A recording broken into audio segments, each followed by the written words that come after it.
In 1937, Amelia Earhart disappeared somewhere over the Pacific Ocean, and for nearly a century, the world has demanded answers. From wreckage claims to sonar images, every clue brings us closer. In July of 2025, Purdue University announced a joint expedition to Nikumaroro Island. It all started with a satellite image, the Taraia object. The object was first seen in 2015 after Tropical Cyclone Pam. Storm surge hit the island and removed sediment, uncovering the Taraia object. But researchers have discovered earlier sightings of the object in old photographs and video.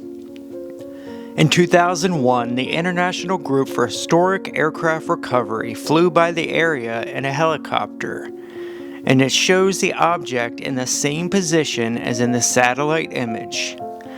Through the years, the object has become harder and harder to see on satellite images. On November 5th, a team of researchers was supposed to head to Nikumaroro Island and figure out once and for all if the Taraia object was Amelia Earhart's lost Lockheed Electra. The expedition has been postponed and is now expected in 2026. The delay is due to permit issues and the approaching cyclone season. We do not have an exact date, but sometime next year, hopefully, the mystery will finally be solved. Now let's go over the history on Amelia Earhart and Fred Noonan's disappearance. July 2, 1937, at 10 a.m., Earhart and Noonan took off from Lay Airfield in the very heavily loaded Electra.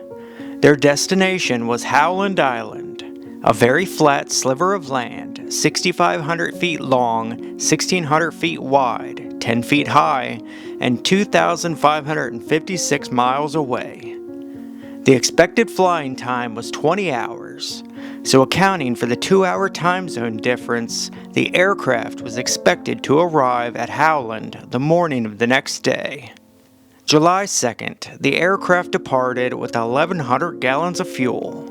At 3 p.m., Earhart reported her altitude as 10,000 feet, but that they were reducing altitude due to thick clouds. Around 5 p.m., Earhart reported her altitude at 7,000 feet and a speed of 150 knots. Their last known position was reported near Nikumaroro Island, around 800 miles into the flight. In preparation for the trip to Howland, the United States Coast Guard had sent the cutter Itasca to the island. The cutter offered to ferry news reporters to the island, but it also had communication and navigation functions. The plan was that the cutter would communicate with Earhart's aircraft via the radio, transmit a radio homing signal, so that it would make it easy to find Howland Island without precise navigation.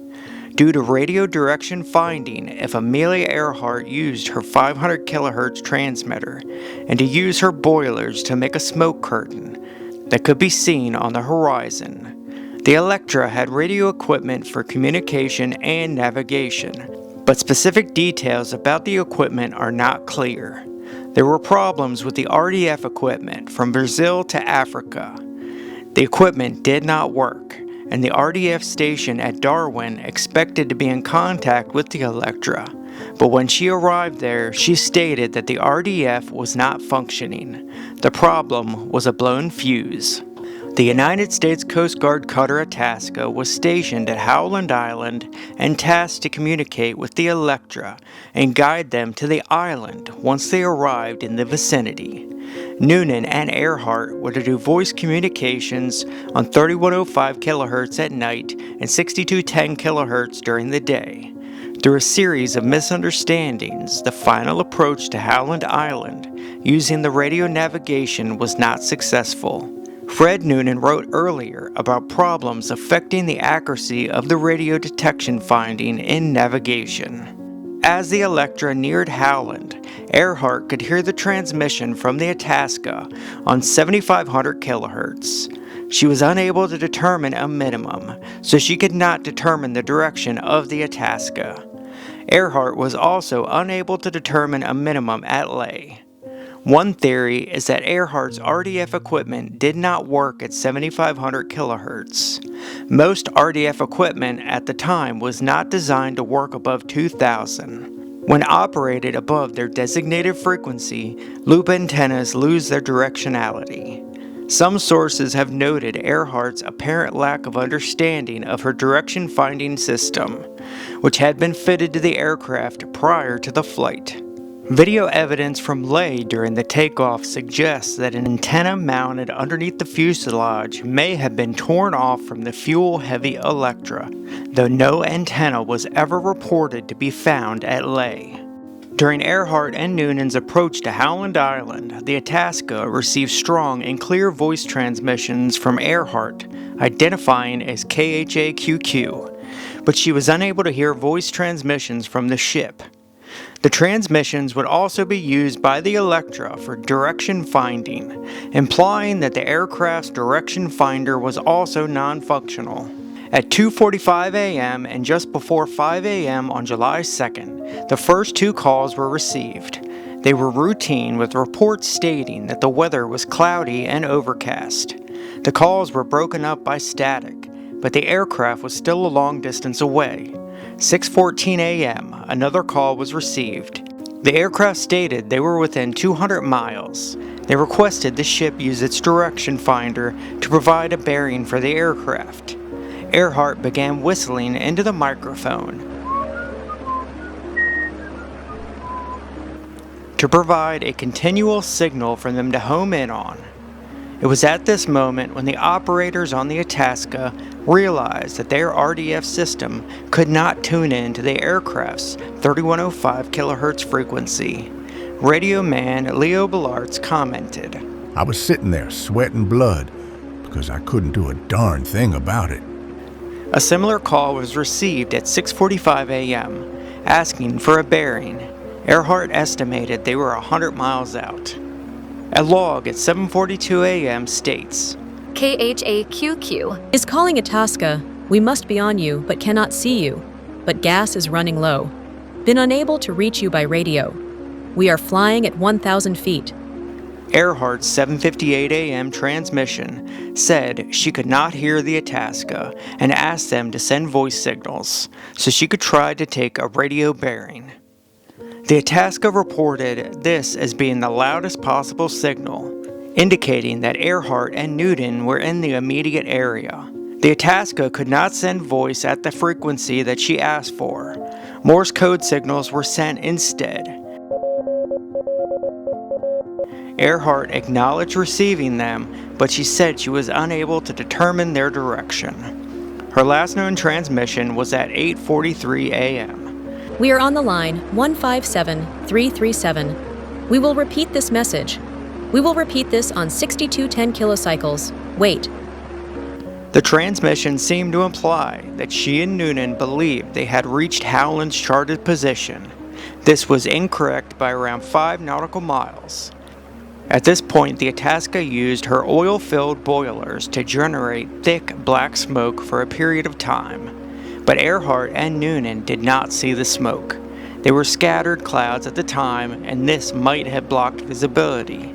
The clouds cast dark shadows on the ocean surface and may have been almost indistinguishable from the island's very flat profile. It is unknown whether any more radio signals were received after the pair were lost. If there were, it would most likely have been a weak signal. Earhart was on 3105 kHz, a signal restricted for aviation use. This signal was not thought to be fit for broadcasting long distances. When Amelia was at cruising altitude between Ley and Howland Island, neither station heard her transmission that was scheduled at 8:15. The very last voice transmission received on Howland Island said that Earhart and Noonan were flying along the line of position running north-south on 157337. Noonan would have calculated and drawn on a chart as passing through Howland Island. After Howland lost contact, many attempts were made to reach them, with both voice and Morse code. Radio operators across the Pacific and the United States could have heard signals from the downed Electra, but these were most likely very weak. Some reports of receiving transmissions from the downed Electra were confirmed as hoaxes, but others were possibly genuine. Pan American Airlines stations took bearings from signals and suggested they originated from a few different locations, including Gardner Island, which is 360 miles to the south-southeast. It was believed that if these signals were from Earhart and Noonan, they had to have been on the land. If the aircraft was in the water, the electronics would not have worked. Some signals were received up to 4 to 5 days later, but none of them were understood. The captain of the USS Colorado said this about the signals. There was no doubt many stations were calling the Earhart plane's frequency. Some by voice, others by signal. All of these added to the confusion and doubtfulness of the authenticity of the reports. After an hour of Earhart's last message, the Itasca started a search north and west of Howland Island. The Navy soon joined in on the search for around 3 days and sent resources. The search from the Itasca involved running the 157337 line, a position to the north-northwest from Howland Island. The Itasca then searched northeast of the island and a wider area to the northwest based on bearings taken from radio transmissions. President Roosevelt authorized a massive 2-week search to find Earhart and Noonan. The cost of the search was $4 million, over $85 million today.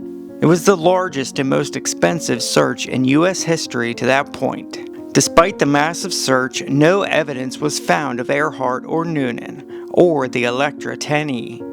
Over 150,000 square miles were searched. Earhart was declared legally dead on January 5, 1939. There are many theories and speculations about what happened to Earhart and Noonan. Most historians believe the Electra ran out of gas and crashed into the Pacific. But of course, there are many theories and conspiracies about what really happened.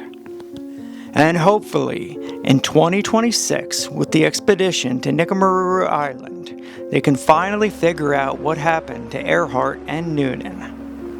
I want to thank y'all for watching, folks. I hope you enjoyed, and we will see you on the next, and I can't wait for the update in 2026.